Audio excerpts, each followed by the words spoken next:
Good evening, good afternoon, good morning to you, wherever you are in the world.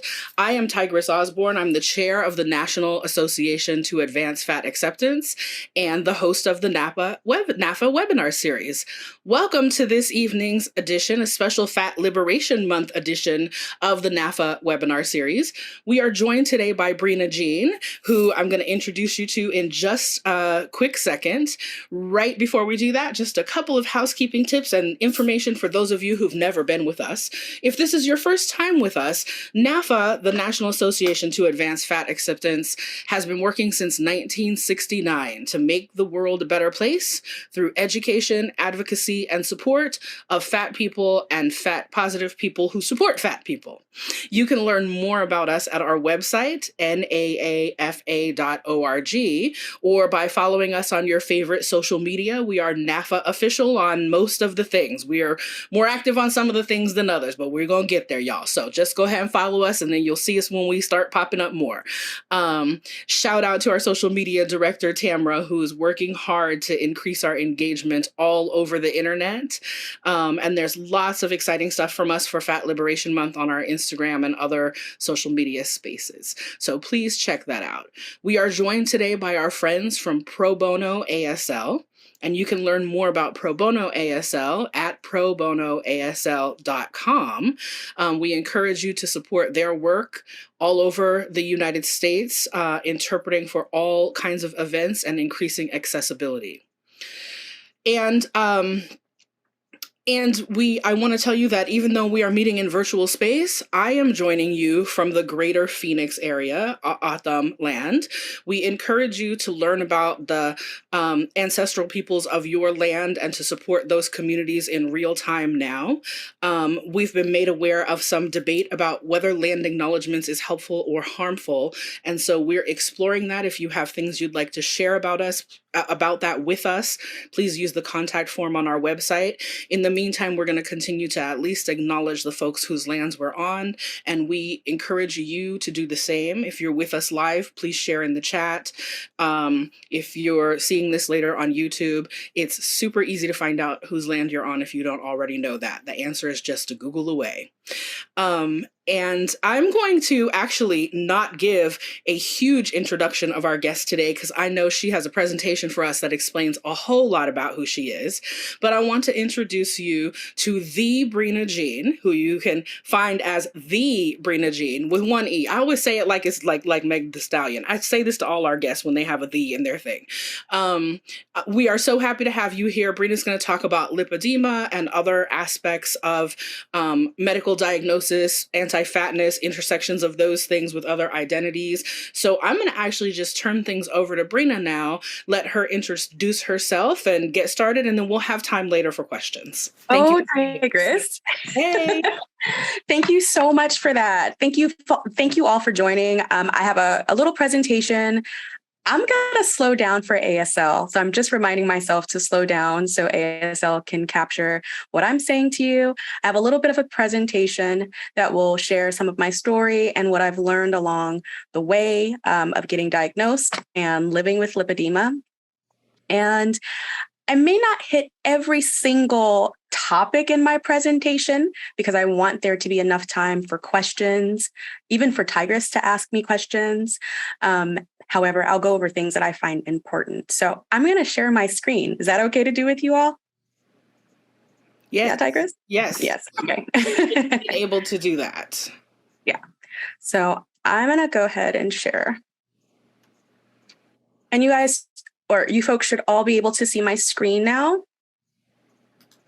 I don't see the chat anymore though. So I can let you know if things are popping up in the chat while you can't see that. Is that okay? Yeah, that's perfect. Thank you so much. Tigress, can you give me a confirmation that you can see my screen? I can see your screen. Okay, awesome. I can see you. Awesome. All right, so I'll start with my lipedema story. Right off the bat, I'm showing you my nudes. But as Tigress said, I'm the Brena Jean, or the Brena Jean. I was named Debrena. So you may hear Tigress refer to me as Debrena. That's the name that she met me as. That's a name that I go by. It's completely fine. I also go by Brena and Bree all three I answer to. She, her are my pronouns.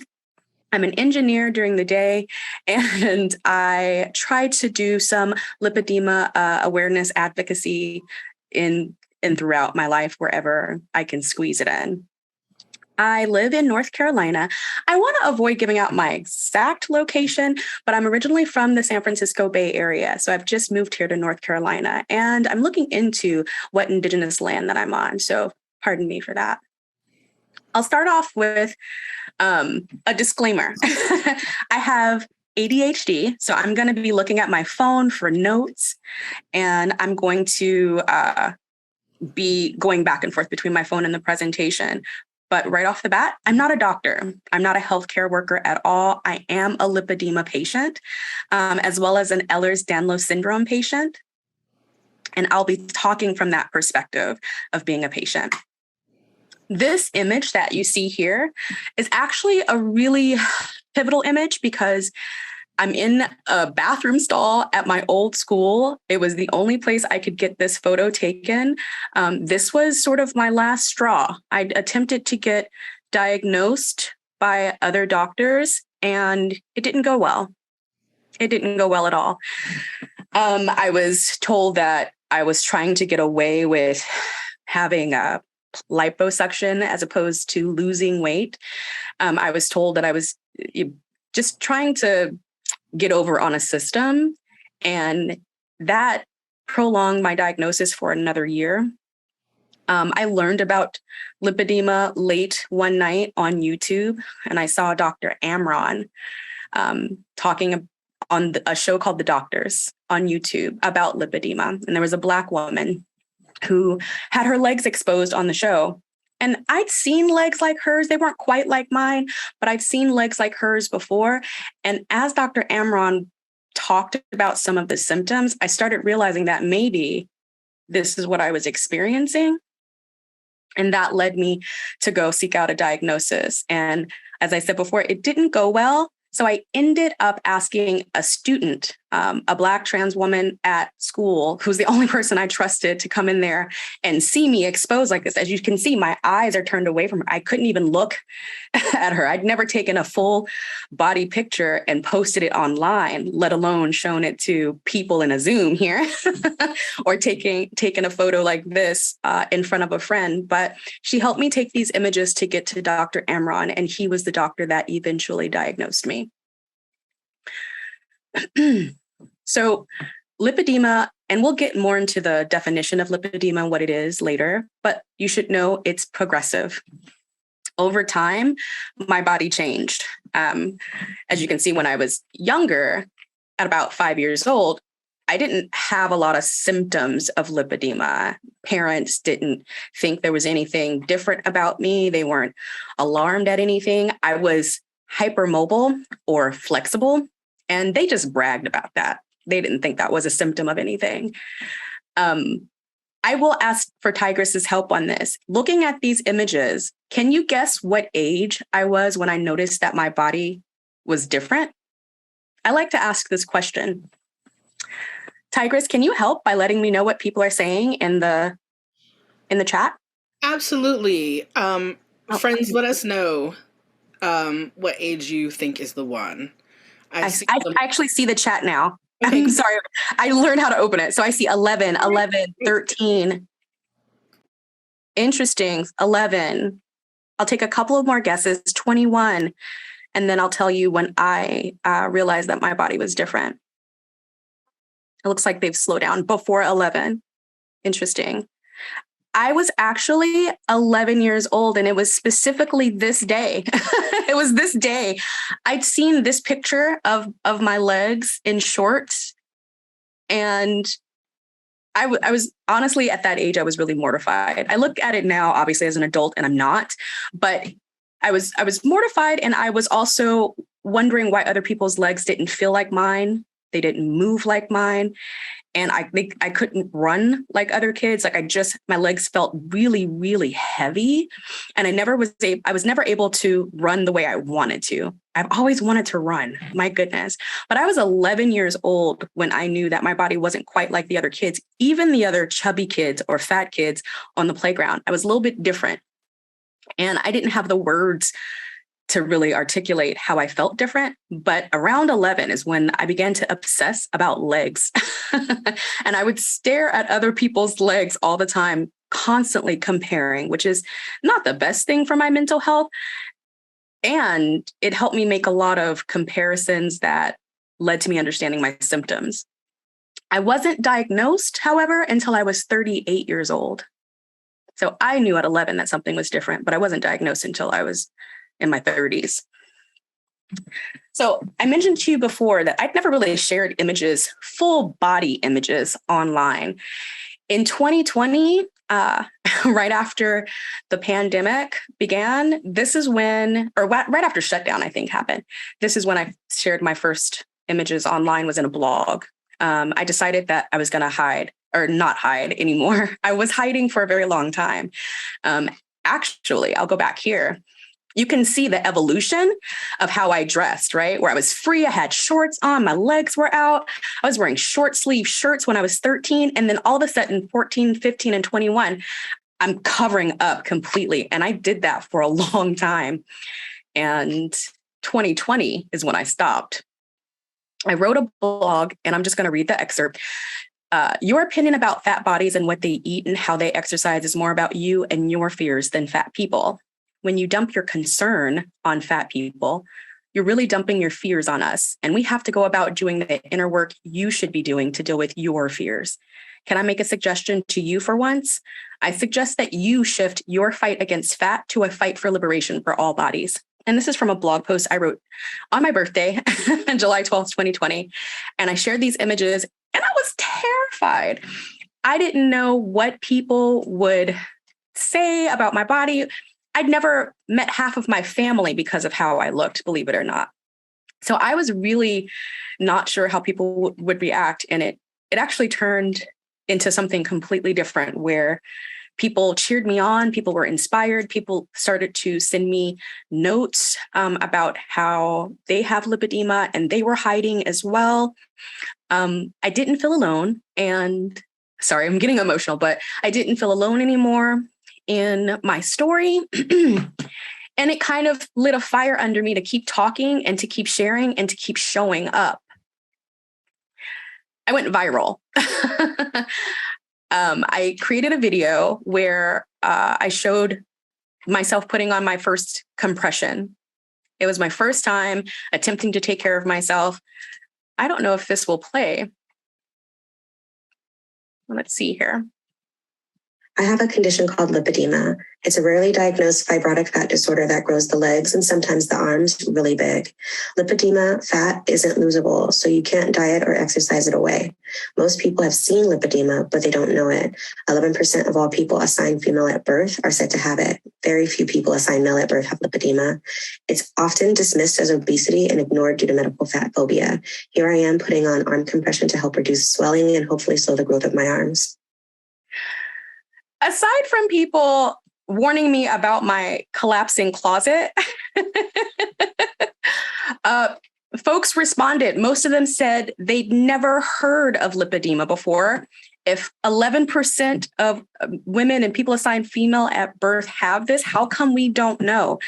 And I mean, not just a few people said that. This video got over 8,000 shares and has over 8,000 comments and has right now 9.8 million views. I say that and I get chill bumps because I never thought that anything like that would happen, especially around lipedema, but that's why I'm doing these talks. People really demanded to know why they'd never heard of it. And my response to them was literally anti-fat bias. That's why you've never heard of lipedema. The majority of people who have this are underdiagnosed or misdiagnosed, or told that their issue is not anything other than obesity.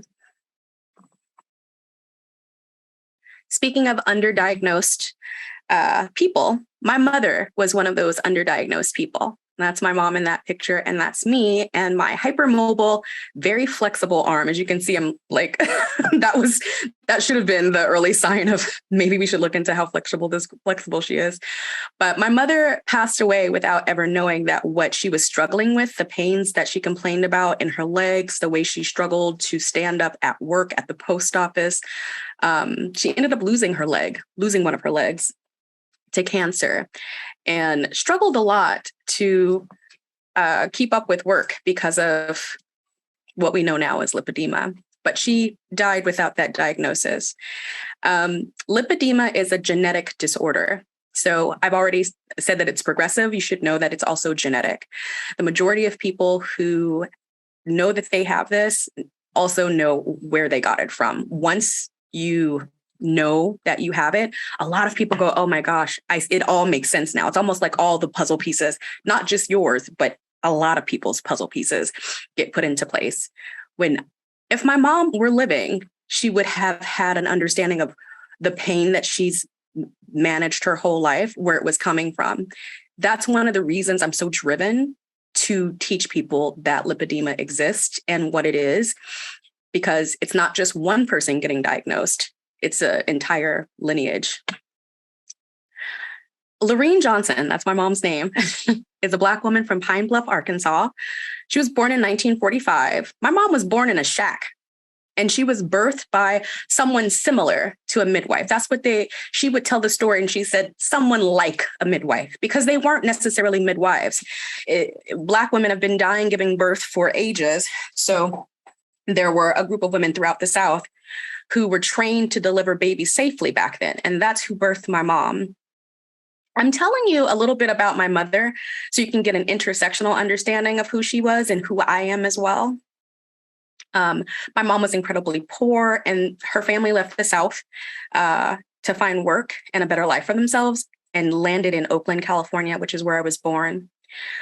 As I described earlier, she worked on her feet a lot, and she complained of leg pains often. And she just naturally knew to wear what she called good shoes and compression stockings to help manage the pain that she believed was primarily caused by the cement floors at the post office. She didn't think anything about anything called lipedema. She didn't even know that word. I zoomed out there. I wanted to give some extra information about my mom because I think it's interesting to know. She spoke Geechee when she was mad. My mom's first language is Geechee. She was raised by a former slave. In the hood where I'm from, my mama was called thick. Okay, I was not called thick. My mom was called thick. She was curvy. And she was deeply anti-fat and ashamed of my shape as I grew older and older and didn't look like her necessarily. She was uncomfortable inside of professional offices and places where people wore uniforms, suits. She was uncomfortable around light-skinned Black people who would pass for white, and non-Black people as well. She couldn't code switch. Like, I can code switch. This is me code switching right now. But when I don't code switch, it sounds something like this. It sounds like you hear my Oakland accent. She had a Southern accent and couldn't code switch that away, as well as the fact that she spoke a lot of Geechee. So I would speak for her in offices or in places where she deemed them official. I would do the speaking for her. That being said, my mother had not seen a doctor unless she was forced to by her job for an injury-related incident or something like that in over 20 years prior to getting diagnosed for cancer. So her relationship with hospitals and doctors was non-existent. I wrote this about my mom in my blog. I called it A Good Name for a Black Girl. When I was in elementary school, a white teacher told me that my name was inappropriate for a Black girl. She shortened my name to Lorene. Silence hung between us in the air with the smoke and her words. I wanted to ask how a teacher could rename someone else's child. How could every single adult, including my own grandmother, fall in line and obey some teacher? I didn't have to ask, though. I already knew how that could happen. We sat on the couch in silence and watched the smoke disappear with her words and the mention of her birth name. I should have given that more context before I read it, but this is an excerpt from a blog that I wrote about finding out my mom's real name was actually Brena Jean. And we never called her that. We called her the name that a teacher told her was more appropriate for her. Again, I think that's important to know the context of where I come from to understand that my mother had very little relationship with a doctor or medical care or a hospital. And I had health insurance my entire life. It still took me until I was 38 years old to get a diagnosis that my mom needed. So let's get into what lipedema is. Lipedema is common. Okay, 11% of all women and people assigned female at birth have this. They were born with this. It's often painful, it's genetic, and it's a connective tissue disorder that breaks the lymphatic system by making that system leaky. So your lymphatic system is like a recycling center, or I would say a trash collection. It takes excess fluid left over by the, circulatory system, and it cleans that fluid, gets rid of all the viruses. Your lymph nodes look for things that it wants to clean out of those fluids, and then it returns it back into the body. When you have a connective tissue disorder like lipedema, that system becomes leaky. So those fluids, that lymph fluid, it's called lymph once it comes into the lymphatic system, leaks in places it's not supposed to go, and the body hates it. Okay.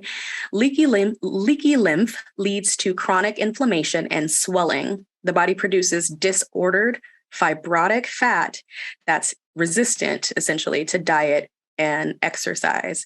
It's hard. Even surgeons who remove it have said it doesn't look anything like metabolic fat when they remove it. It looks more like scar tissue. And what I've learned recently is that the brain doesn't communicate, or even if the brain tried to communicate with scar tissue to burn off and use this fat as energy, it wouldn't make it through to anything if it's fibrotic. And so we think, there's a whole lot of we thinks. We think that's why the fat is diet and exercise resistant. Lipedema talked about. Symptoms become more and more advanced with hormonal events. So this first picture that you see here with my short shorts on, I was having my first hormonal event, right? I was approaching puberty around that time. And the other hormonal events that happen throughout your life are pregnancy, menopause. I actually had a pregnancy. I didn't carry it a full term, but that pregnancy shifted how much pain. And it was the first time I started swelling up. My legs would swell up after that pregnancy. And so that's an example of a progression due to a hormonal event. Lots of folks who have lipedema say their lipedema symptoms got much worse after pregnancy. And again, I said 11% of women and people assigned female at birth have lipedema, and most do not know it. So the majority of people are not diagnosed. There are some people who are born assigned male at birth and men who have lipedema, very far and few in between. I've come across one that knows that he has it. So that's that on that. There's an array of symptoms. If you look at this this array of symptoms here, this is how you would go about, or how a doctor would assess if someone has lipedema. Most of this has been crowdsourced from community. As I zoom in, you'll see these drawings are from at FC Lipoedeme on Instagram. She did this art and helped us synthesize all these symptoms. And some are not listed here, but I'll quickly go over the ones that are. So smaller upper body than the lower body. This is common. We call it two-body syndrome, where the midsection and the upper body is just a lot smaller and the legs are bigger. It's really apparent when someone's had weight loss surgery and they seem to lose weight all up here, or maybe all in the midsection, but their legs stay relatively large. It's usually a telltale that they most likely have lipedema. Orange peel skin. You have to really think about this one. If you imagine an orange peel, that's literally what we mean. The skin can kind of look like an orange peel, especially if you were to squeeze an area of it, you'll get this ripple that looks like a peel of an orange. Ankle cuffing. It's just what it says and exactly what it looks like. It's a cuff at the ankle. This is a symptom that I do not have. And it's also something that got me denied a diagnosis. You know, a doctor printed off a bunch of photos from the internet and then brought them to me and say, you don't have this cuff, you don't have this. Not everyone with lipedema will have a cuff at the ankle. My cuff is on my wrist. So you should know that cuffs can appear at your wrist. They can appear at your elbow. They can appear mid-arm like I have here, trying to show you. Cuffs can be throughout the body. They're even mid-thigh cuffs. But the most recognizable symptom is the ankle cuff. Not everyone has it, though. Column legs. Column legs are the same size from the thigh all the way down to where the cuff stops above the ankle. A few people I've seen have this symptom as well. Legs feel heavy and swell. I told you I wanted to run and I couldn't. I could never run the way I wanted to. And I couldn't describe what it was. It was like the way I imagine people feel running in when people describe, I can't. I try to run in my dreams and I can't. That's what it feels like in life. The legs are heavy. Unexplained bruises. I bruise very easily. I sometimes don't even know how they show up. They just do. Fat lobules on the inner knee. In my picture where I was 11 years old and I started to notice that my body was different, that was what I was staring at, was that fat lobule on the inner knee. It's a little, I call it a cuff, but a fat lobule is also a description. Not everyone that has this symptom has lipedema, but often we have bat wing arms. I know that I do. A lot of folks have this symptom and they don't have lipedema.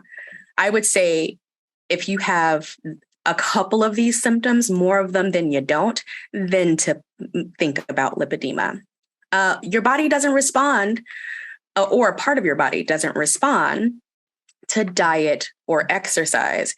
This is an important one, especially to a certain doctor's office, because also this is the one that you get gaslit around the most when you say, hey, I've been, making effort to lose weight. If someone is trying to lose weight, intentionally doing that, and it's not happening, it's a symptom to look at. I see the comments here. Some people call those angel wing arms. Sensitive to touch and I think she meant pressure, pain. I have pain with touch. Some people just have pain ongoing. My dad used to squeeze my legs and call them ham hocks. And I would always jump, and he thought it was funny because he thought I didn't like it. It actually really hurt to squeeze my leg. A friend of mine, after I started to talk about lipedema more, she realized that she had a lot of the symptoms. And it wasn't until we sat down and talked about the kind of pain that I was experiencing that she realized that it was that she was having a unique pain that everyone else wasn't. I had that go on too. I didn't think that I was having unusual pain. I thought that if a dog were to walk on my thighs and it hurt me, it would hurt everyone else. But that's not what's happening for everyone else. Some people don't feel that pain.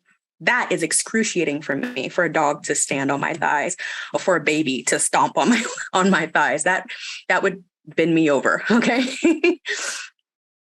Saddlebags, another symptom that is not necessarily individually something that you look at and go, oh, I've got lipedema. But again, if you're combining saddlebags with some cuffing, with some bruising, it's something to look into. Fat pads under the knee. This one gets missed a lot. It's the front of the calf. You'll see like a little chunk. I have that chunk.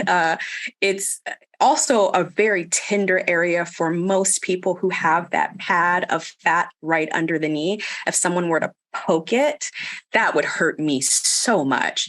It can be a very sensitive area. I think that's all of the symptoms we went through. Two of the symptoms that are not mentioned here, but you can see them in every drawing. So it's funny that she captured this in her art here on number 4, here in number 5, and maybe number 3, but she's just standing that way because she's exercising. Number 12 shows it. It's a wide gait. So the legs just naturally are very far apart. Even when I cross my legs at the ankle, it's a very big gap. My mom used to think that I just didn't close my legs because she didn't have that symptom. And she thought it was inappropriate. But I would tell her, this is my leg. This is what they look like closed. Okay. But a wide gait can be a symptom. Doctors often notice, you've got that wide gait. Most lipedema patients have a wide gait, and that means the legs are just, your natural stance is your feet far apart, similar to number 12 here. Another symptom that isn't directly mentioned, but you see it here, is a loss of definition in the knees. So if you look here at number 12, there's not really a lot of definition there. Number 10, number 12 down here is also, there's, lumping happening, but not really definition in the knees. I think another example is number 5 as well. Just the loss of definition in the knees. So in 2020, that same year that I wrote my first blog post, Stanford researcher Dr. Stanley Roxon found a genetic marker which differentiates lipedema from what doctors currently diagnose as obesity. We don't have a way to do a non-clinical, and again, a clinical diagnosis is to evaluate the patient based on those symptoms that I just read out to you. We don't have like a urine test or a blood test yet, but with this research, this finding, it's a biomarker is what it is. We might be on to a test, which can be helpful and hurtful in different ways. There are 4 stages of lipedema. Currently, I'm in stage 3. So stage 1, it's hard to catch, but I think my 11-year-old picture, I would have said that I was at around stage 1. So the texture of lipedema nodules may be seen when squeezing the leg, just not casually out there though. The skin can appear loose or lax, and you might have a slight ankle or inner knee cuffing starting to be apparent. So all of these pictures are people that I know, and I got permission to use their pictures. But on the right here is a friend of mine, very beautiful. She has lipedema. It's most apparent in her legs. And I love this image because when looking at the woman next to her, you can clearly see the difference in definition there and the difference in texture. I'm also trying to read the chat. You guys are saying good stuff. In stage 2, lipedema nodules become more visible. Dimples in the skin increase along with the amount of lipedema. Cuffing may be also more obvious. So this is Anna. Anna actually just recently had surgery. This is her pre-surgery body, and she's an athlete. And this is her at stage 2. And as you can see, like she has the loss of definition in the knees. So you can see that, what I was referring to. Stage 3, where I'm at, I have a body similar to the woman I'm sharing at stage 3, but the nodules become larger, skin folds become more apparent, cuffing may form at the ankles, the wrist, the inner knees, at the bicep, mid forearm. I'm starting to develop a mid forearm cuff myself. You can start to see that happening. A fat pad may form below the knee. This is where the area that I've said was very tender, and the skin can be very loose and swing, which starts to impact your mobility, because usually, like as I'm walking, my body, honey, is swinging away from me and back. So I move and walk very slow because I've got a lot going. That's me without compression. But to reduce that, compression helps. But yeah, your body's moving differently because of how loose the skin is, and the connective tissue disorderness of it all is helping that move that way. And stage 4 is something referred to now as lipolymphedema. Here's my friend Elise Rose. She's gorgeous. She agreed to tell me her story. I'm going to be sharing it soon, but these are photos from a photo shoot that I set up for her in Atlanta, Georgia. And she agreed to show her legs and in a beautiful way. And so she has the ankle cuffing and the column legs. She also has lymphedema along with lipedema. The two are often confused for each other, but lymphedema is something that is secondary to lipedema. So in stage 4, you can develop a block in the lymphatic system, causing lymphedema to also be present. And when you have both, it's referred to as lipolymphedema. And instead of the body symmetrically enlarging, then you have one side that gets bigger than the other. Lipedema comes with friends. I think when people hear that you develop fat that you can't burn off, that's where they stay. They don't think about anything else other than that. But lipedema has comorbidities that are often seen alongside of it. Hypermobile Ehlers-Danlos syndrome. That's the one that I carry. It's EDS for short. Venous disease, lymphedema, we talked about, secondary to it. Also, depression and anxiety is often seen alongside of the disorder. ADHD, which I also have. And I put lymphedema twice. And the question about surgery. Everybody asks, can you just have it removed? Can you just have this removed? It's complicated. Lipedema is still being studied. There's no medically accepted or recognized cure or treatments for lipedema yet. Medically necessary lipedema liposuction can remove lipedema, but medical insurance doesn't recognize this as a cure officially or as a medically accepted treatment. And no blood test or urine test for diagnosis. We talked about that. All of that impacts how someone has access to paying for surgery, quite honestly. This means that patients often pay out of their pockets.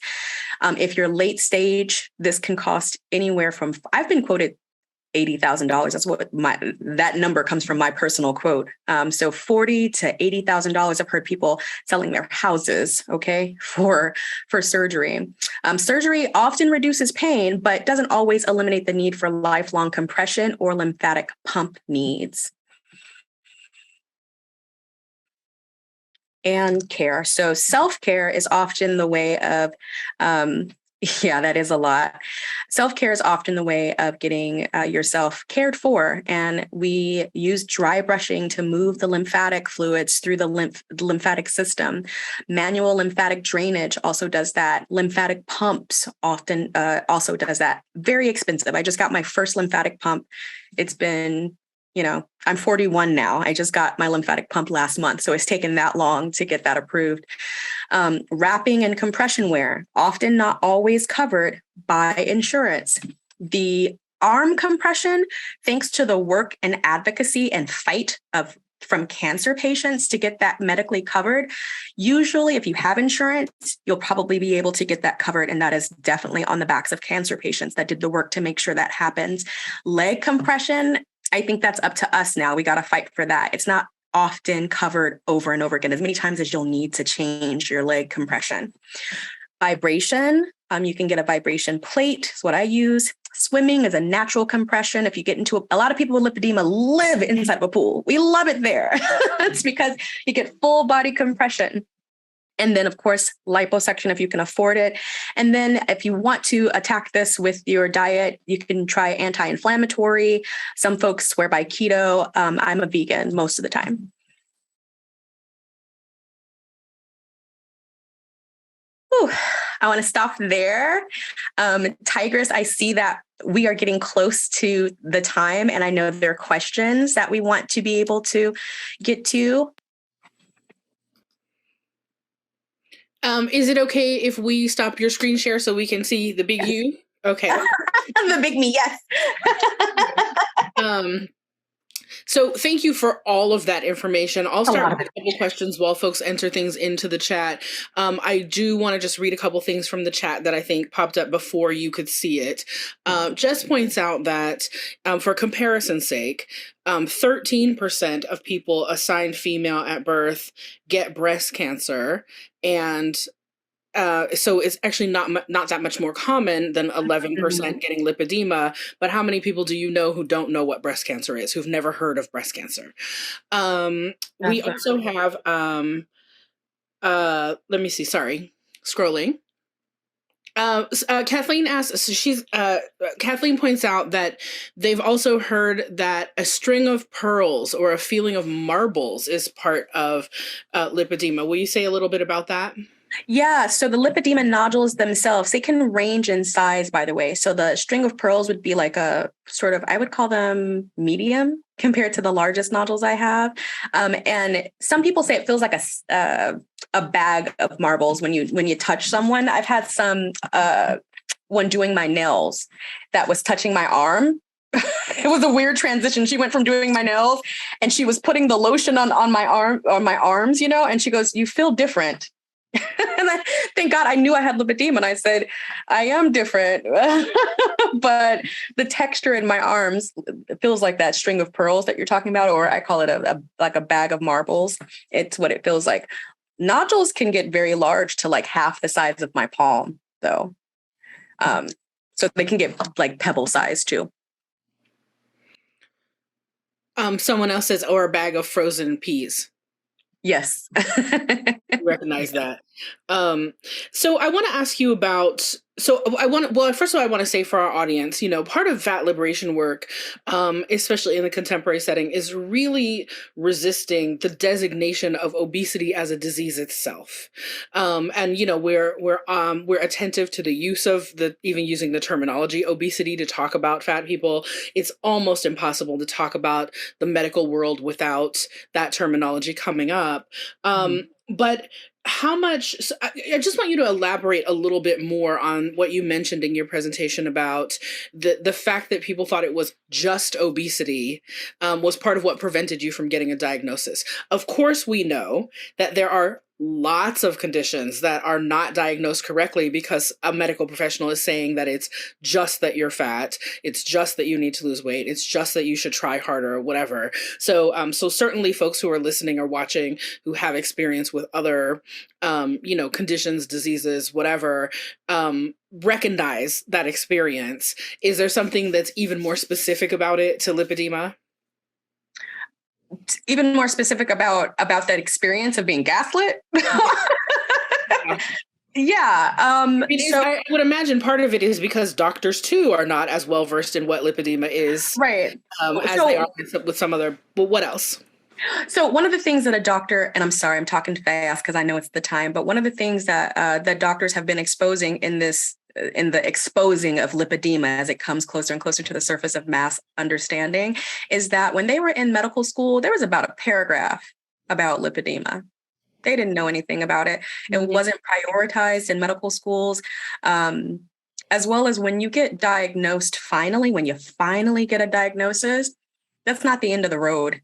There was not even when I got diagnosed, there was not even a code for Kaiser Permanente to enter that into my chart. And so every doctor that I saw post my diagnosis, I had to reintroduce my body to them and explain that I have lipedema, what lipedema is. Yes, it does sound like EDS. That's exactly what happened. You have to explain what lipedema is, what it does, what it means, where it is on my body. And whether they believe you at the end of that or not is always in the air. And for the most part, they didn't believe me. I actually ended up getting diagnosed 4 times because I was so gaslit by these interactions that I actually started to believe doctors who said lipedema is not what's going on with you. I did for a while. Ended up getting diagnosed 4 times. I even went to LA to get diagnosed. So Chelsea wants to know regardless of whether it's looking into lipedema or other kinds of conditions or other kind of diagnoses, do you have any tips on how to prove or advocate for yourself as a person in a larger body, whatever the condition may be?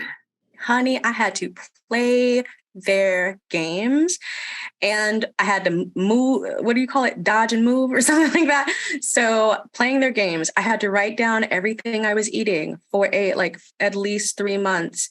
I tracked all of my food. It was ridiculous. But I used my phone, I downloaded an app, and the doctors, to be quite honest with you, they didn't even want to see that. They don't they don't believe anything you say when you're a fat person coming in and saying you have a disorder that's causing disordered fat.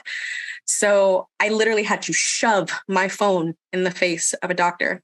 I'm be really 100 with you. The only time that ever worked for me is when I found the fattest, gayest, most colorful person that I could see. It was a gay man who was almost as fat as I was. He was the only person to listen to me. And he finally gave me that referral to a doctor within Kaiser to see. He was the only Kaiser doctor to believe me before I saw a specialist. So that's what I mean by dodge and move. If I were to do it all over again, I would never waste my time talking to a doctor that was from the get shutting me down. As a matter of fact, the thing that I regret is not walking out of a doctor's office the moment they begin to gaslight me. Do not waste your time with those doctors. It's not worth fighting. They're dealing with you with mechanisms of marginalization. You're not going to outsmart those mechanisms. They're ideologies that people believe in. Don't fight trying to convert them or trying to teach them out of those mechanisms. Just leave. Look for the most radical doctors. Look for marginalized doctors who understand how they are marginalized. I literally look for the fattest doctors I can find. Doctors of color, queer doctors, trans doctors. Those are my preferences. And that's how I would go about it now. And that's actually what ended up working with me in the messy part of trying to find a doctor that would believe me. Do you have any tips about what the best kind of doctor is? I mean, other than those identity things, like is there a specialty where they're more likely to know it? Or this was another question from the chat, like, who do we start with, or who do we try to get a referral to? Yeah, this is twofold. So I think the best sort of doctor to get a clear diagnosis from is the ones who have the most intimate understanding of lipedema, which are the surgeons that remove it. You're going to have a bit of a different experience with them because they are surgeons, they are plastic surgeons, and, they'd like to make you their client. So that's one part of it.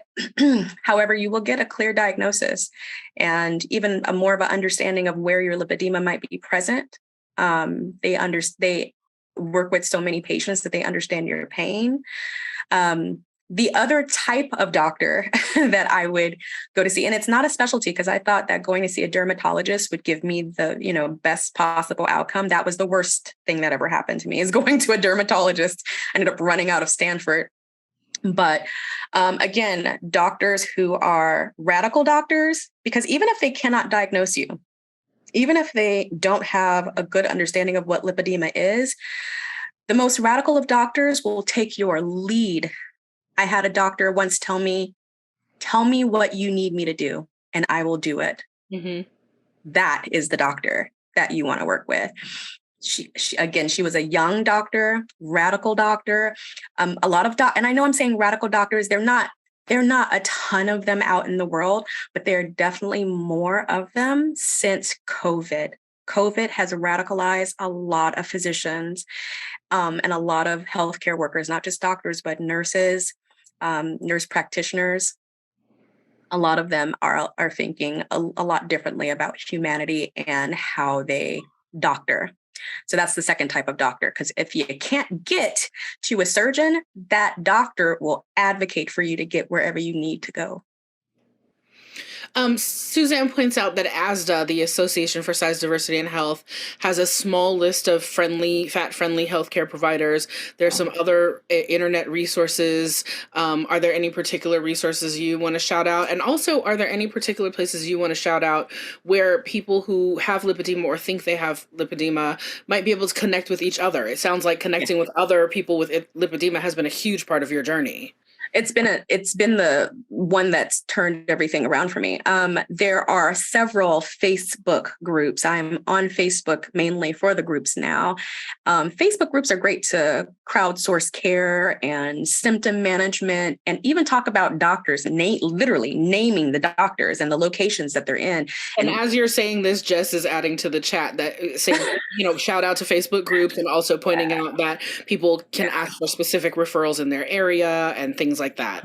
Yeah, back in the day, I remember just before I even knew I had lipedema, folks would, there was a FAT list, the FAT safe doctor list. I use that list, so crowdsourcing your safety is the best way to go about it. Facebook groups are awesome. I started a Facebook group of my own. It's for people who have lipedema, who are also people of color. We saw a need for that. So I've started that group. You can search it on Facebook. It's Lipedema Bodies of Color. So there's that.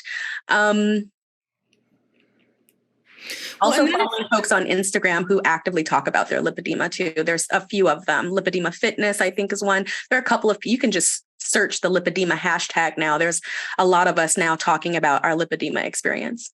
Well, and I'm sorry, I didn't mean to interrupt you. You mentioned a thing that I wanted to make sure that we got to before we finished, which is, the need for special support for people of color who have lipedema. What do you think? Tell us about where the layers of your identities impacted you getting a diagnosis and what your experience has been like afterwards. You mentioned in your, the bio that we provided in advertising this event, that you are a queer femme, that we obviously see and hear you talk about in your history, your Black identity. How did those things impact you in this journey? Sure. So the first appointment I made to get a diagnosis the very first time was at Stanford Medical. I had Medi-Cal back then, which is a state-provided medical insurance for low-income folks in the state of California. And just making the appointment to see a doctor, they said, no, we don't accept Medi-Cal. And I was looking at their website at the same time. And I said, it's on your website that says that you accept Medi-Cal. And they said, that's a mistake. It's a typo.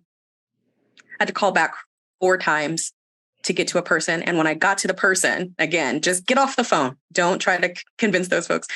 I called back and got the person. They just laughed and said, of course we accept Medi-Cal. And I just burst into tears. And for folks who are outside of the California context, Medi-Cal is low income government provided insurance. Right. When I got to that appointment that I scheduled to see this dermatologist, I said, I think I have lipedema. And she corrected me like most doctors will correct you and say, you mean lymphedema. No, I don't. I mean lipedema. And she got violent immediately. Her tone changed with me. She said, if you want a war of words with me, that was within the first 5 minutes of being there. So I understood that I did not wear a white coat, that I did not have the education that could compete with her knowledge. I understood that I walked in there in leggings. I had a little hole in the inner thigh I was trying to hide. She was definitely perceiving me. She was perceiving my class. She was perceiving my accent. I had to get my code switching together when I was talking to her. These are things, your class, your level of education, perceived education, because I got a GED. I'm gonna tell y'all right now, level of perceived education all matters when all of a sudden, when you want a diagnosis that a doctor doesn't understand anything about.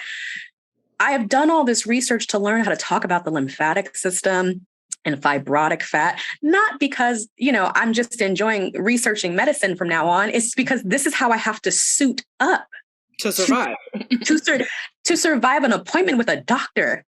Mm-hmm. They ask me, well, what do you do by the end now? Because now they're listening when I can speak their jargon and say things that they think are very smart. All of a sudden, they believe me more, mm-hmm. right? The first thing that people who are marginalized, get accused of is lying. Yes. Or trying to get away with something. And I have to counter that by code switching and looking like I can speak the same medical jargon as my doctor. Mm-hmm. It's not an enjoyable thing, but it's how I navigate. And so, yes, a lot of us, there are going to be people who are like my mom, who cannot code switch going into an appointment with low income medical coverage, talking about, I think I have this condition that this doctor has never heard of, and that doctor is going to discredit them and send them on their way. Yeah. Right. And that is also a part, we have to admit that that's also a part of this underdiagnosis, that even when people do know of what lipedema is, if they go to their doctors about lipedema, they can easily be discredited and sent on their way, depending on their intersections. Yeah, it's really tragic, obviously, and certainly raising the general population's understanding of what lipedema is, I think, helps move that needle a little bit. We're going to take just a couple more questions because we do need to wrap up. Will you talk about what going viral has meant to you and your life, and what you have heard from people that it has meant in terms of raising that lipedema awareness? Yeah. There's so many things that happen when you go viral, but one of the going viral for the way I did, a lot of people sent me messages that kept me going and said, I've never seen any. Honestly, we don't talk about EDS enough being a really common comorbidity with lipedema, but a lot of people who have EDS have kind of been coming into community with me, and they're saying, I've never seen someone talk about EDS or show how my skin moves, because my skin is very loose due to having connective tissue disorder. I'm very flexible. I have dislocations all the time. That's a part of having Ehlers-Danlos syndrome. A lot of people said, I've never seen this. All of a sudden, I was representation, and I was the representation I wished I had, so I wouldn't have been wearing all those long skirts and things like that.